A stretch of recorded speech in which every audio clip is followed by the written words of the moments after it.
ഇതാണ് ദൈവത്തിന് നമ്മളെക്കുറിച്ചുള്ള plan A.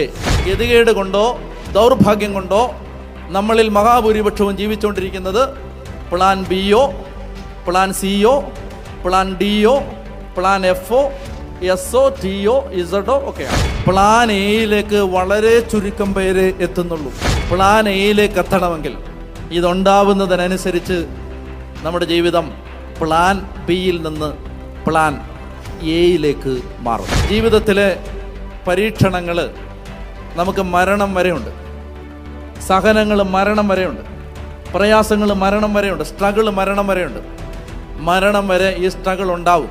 ഉണ്ടാവുന്നതിൻ്റെ ലക്ഷ്യം ഈ 3 കാര്യം ഉണ്ടാവാനാണ്. ഇതുണ്ടാവാൻ ഈ മരുഭൂമിയിലൂടെ പോവുക അല്ലാതെ ദൈവത്തിൻ്റെ കണക്ക് പുസ്തകത്തിൽ വേറൊരു വഴി ഇല്ല. ഈ 3 കാര്യങ്ങളുണ്ടായാൽ ദൈവത്തിൻ്റെ പ്ലാൻ എയിലേക്ക് ഒരു വ്യക്തി എത്തും, ഒരു കുടുംബം എത്തും.